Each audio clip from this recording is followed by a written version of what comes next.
Daily Jesus 34번째 시간입니다. 오늘은 사도행전 23장부터 24장 말씀을 읽겠습니다.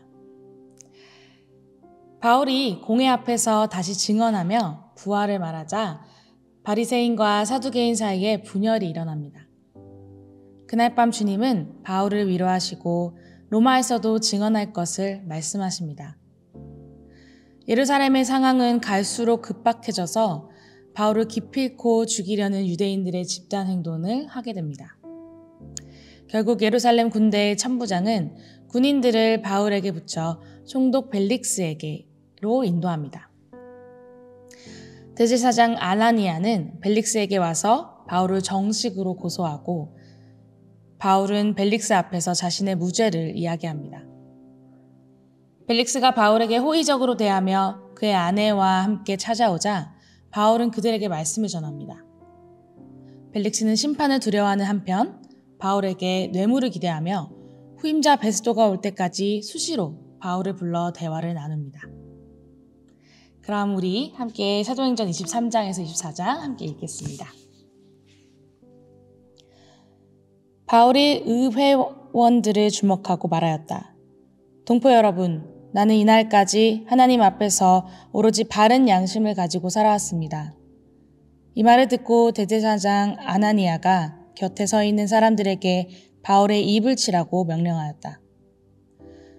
그러자 바울이 그에게 말하였다. 회칠한 벽이여, 하나님께서 당신을 치실 것이요. 당신이 율법대로 나를 재판한다고 거기에 앉아있으면서 도리어 율법을 거슬러서 나를 치라고 명령하시오. 곁에 서 있는 사람들이 말하였다. 그 대가가 하나님의 대제사장을 모욕하여? 바울이 말하였다. 동포 여러분, 나는 그가 대제사장인 줄 몰랐소. 성경에 기록하기를 너의 백성의 지도자를 욕하지 말아라 하였소. 그런데 바울이 그들의 한 부분은 사두개파 사람이요 한 부분은 바리새파 사람인 것을 알고서 의외의 큰 소리로 말하였다. 동포 여러분, 나는 바리새파 사람이요 바리새파의 아들입니다. 나는 지금 죽은 사람들이 부활할 것이라는 소망 때문에 재판을 받고 있습니다. 바울이 이렇게 말하니 바리새파 사람과 사두개파 사람 사이에 다툼이 생겨서 회중이 나뉘었다. 사두개파 사람은 부활도 천사도 영도 없다고 하는데 바리새파 사람은 그것을 다 인정하기 때문이다. 그래서 큰 소동이 일어났다. 바리새파 사람 편에서 율법학자 몇 사람이 일어서서 바울 편을 들어서 말하였다. 우리는 이 사람에게서 조금도 잘못을 찾을 수 없습니다. 만일 영이나 천사가 그에게 말하여 주었으면 어찌하겠습니까? 싸움이 커지니 천부장은 바울이 그들에게 찢길까 염려하여 군인더러 내려가서 바울을 그들 가운데에 빼내어 병영 안으로 데려가라고 명령하였다. 그날 밤에 주님께서 바울 곁에 서서 말씀하셨다. 용기를 내어라. 내가 예루살렘에서 나의 일을 증언한 것과 같이 로마에서도 증언하여야 한다. 날이 새니 유대 사람들이 모의하여 바울을 죽이기 전에는 먹지도 마시지도 않겠다고 맹세하였다. 이 모의에 가담한 사람은 40명이 넘었다. 그들이 대제사장들과 장로들에게로 가서 말하였다. 우리는 바울을 죽이기 전에는 아무것도 입에 대지 않기로 굳게 맹세하였습니다. 그러니 이제 여러분은 의회와 짜고서 바울에 관한 일을 좀 더 정확하게 알아보려는 척하면서 천부장에게 청원하여 바울을 여러분 앞에 끌어내어 오게 하십시오. 우리는 그가 이곳에 이르기 전에 그를 죽여버릴 준비를 다 해놓았습니다.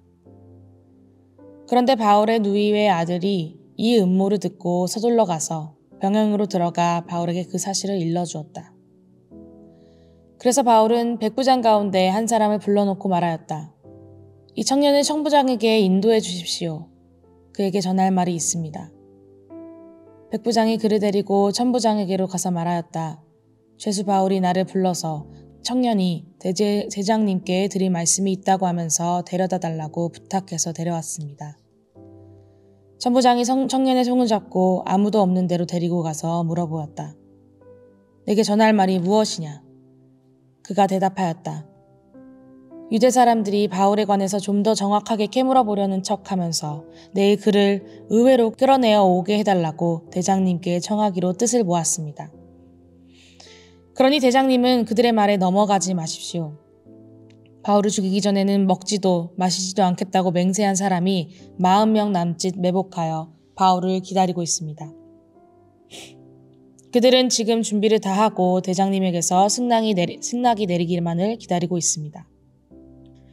천부장은 그 청년에게 이 정보를 내게 제공하였다는 말을 아무에게도 하지 말아라 하고 당부한 뒤에 그를 돌려보냈다. 천부장이 백부장 2사람을 불러서 명령하였다. 오늘 밤 9시에 가이사랴로 출발할 수 있도록 보병 200명과 기병 70명과 창병 200명을 준비하여라. 또 바울을 벨릭스 총독에게로 무사히 호송할 수 있도록 그를 태울 짐승도 마련하여라. 그리고 천부장은 이렇게 편지를 썼다. 클라우디오 루시아는 삼가 총독 벨릭스 각하께 문안드립니다. 이 사람은 유대 사람들에게 붙잡혀서 죽임을 당할 뻔하였습니다. 그런데 나는 그가 로마 시민인 것을 알고 군대를 거느리고 가서 그를 구해냈습니다. 유대 사람들이 무슨 일로 그를 고소하는지를 알아보려고 나는 그들의 의회로 그를 데리고 갔습니다. 나는 그가 유대 사람의 율법 문제로 고소를 당하였을 뿐이며 사형을 당하거나 갇힐 만한 아무런 죄가 없다는 것을 알았습니다. 그런데 이 사람을 해하려고 하는 음모가 있다는 정보를 듣고서 나는 당장에 그를 총독님께로 보내는 바입니다.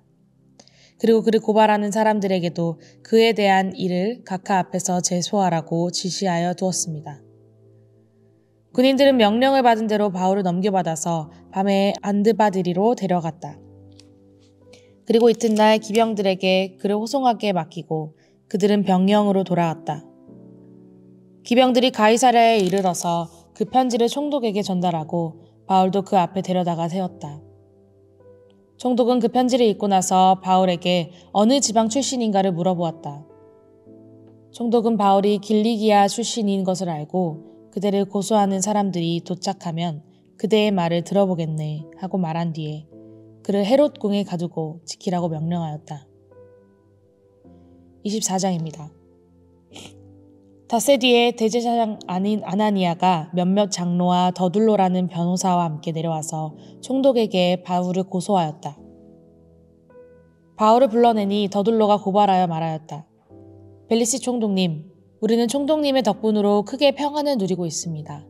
그리고 각하의 성견지명의 덕택으로 이 나라에서는 개혁을 많이 이룰 수 있었습니다. 우리는 어떤 면으로나 또 어디에서나 이것을 인정하며 감사하여 마지 않습니다. 나는 총독님을 오래 방해하지 않겠으니 너그러우신 마음으로 우리의 고발을 잠깐 들어주시길 바랍니다. 우리가 본 바로는 이 자는 연명 같은 자요. 온 세계에 있는 모든 유대 사람에게 소란을 일으키는 자요. 나사렛 도당의 우두머리입니다. 그가 성전까지도 더럽히려고 하므로 우리는 그를 붙잡았습니다. 총독님께서 친히 그를 신문하여 보시면 우리가 그를 고발하는 이유를 다 아시게 될 것입니다. 그러자 유대 사람도 이에 합세해서 그의 말이 모두 사실이라고 주장하였다. 그때 총독이 바울에게 말하라고 머리를 끄덕이니 바울이 대답하였다. 총독님께서 여러 해 동안 이 나라의 재판장으로 계신 것을 내가 알고 있습니다. 그러므로 나는 기쁜 마음으로 내가 한 일을 변호하겠습니다. 내가 예루살렘에 예배하러 올라간 지 이틀밖에 되지 않았다는 것은 총독님께서도 곧 아실 수 있습니다. 그리고 나를 고발한 사람들은 내가 성전에서나 회당에서나 성내에서 누구와 논쟁을 하거나 군중을 선동해서 모으거나 하는 것을 보지 못하였습니다. 지금 그들은 내가 한 일을 들어서 고발하고 있지만 총독님께 아무 증거도 제시할 수 없습니다. 그러나 나는 총독님께 이 사실을 고백합니다.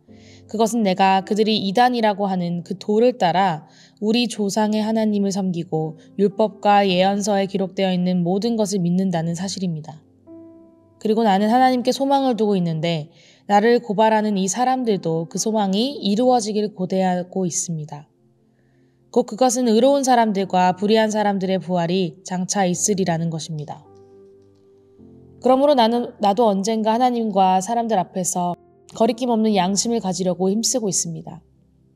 나는 내 결혜에게 구제금을 전달하고 하나님께 제물을 바치려고 여러 해 만에 고국에 돌아왔습니다. 그들은 내가 제물을 바치는 절차로 성전에서 정결 예식을 행하는 것을 보았을 뿐이고 내가 작당을 하거나 소동을 일으키는 것을 보지 못하였습니다. 그 자리에는 아시아에서 온 몇몇 유세 사람이 있었는데 내가 한 일을 들어 고발할 것이 있으면 그 사람들이 총독님 앞에 나타나서 고발했어야 마땅할 것입니다. 그렇지 않으면 내가 의회 앞에 끌려가서 섰을 때 이 사람들이 내게서 무슨 잘못을 찾아냈는지 그것을 말하라고 해보십시오. 다만 나는 그들 가운데 서서 말하기를 오늘 내가 여러분에게 재판을 받고 있는 것은 죽은 사람들의 부활과 관련된 문제 때문입니다. 하는 이 한마디 말을 부르짖었을 뿐입니다.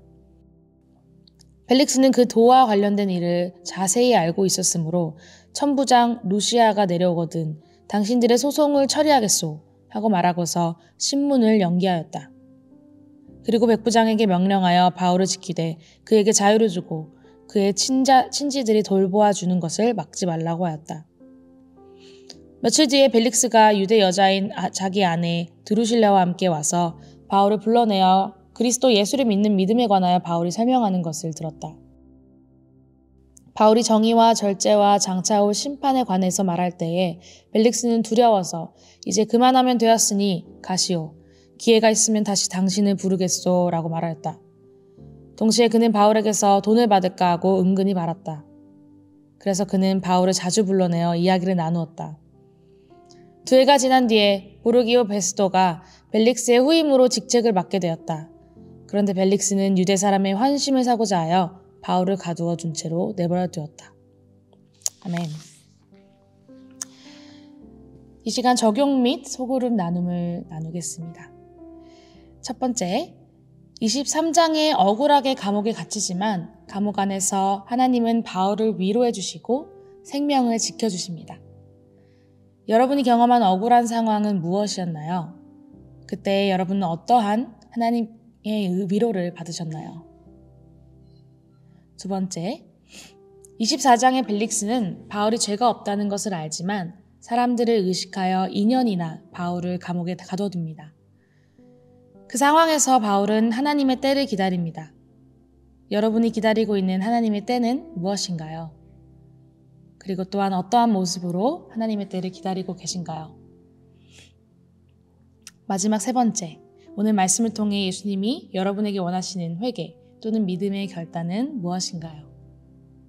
우리 함께 기도로 마무리하겠습니다. 사랑해 주님 감사합니다. 우리가 예수 그리스도를 믿는 믿음 안에서 또 예수 그리스도의 제자로서 살아가는 우리의 모든 삶 가운데 때로는 시련과 또 고난과 또 어려움이 찾아옵니다. 그럴 때마다 하나님의 지혜를 구하며 하나님의 도우심을 구하며 우리가 인내하며 주님의 때를 기다리는 우리들이 될 수 있도록 인도하여 주시고 온전히 주님의 능력을 기대며 주님을 의지하는 우리 모두 예수 그리스도 제자가 될 수 있도록 주님께서 인도하여 주세요. 감사합니다. 예수님 이름으로 기도드렸습니다. Embrace Jesus, embrace people.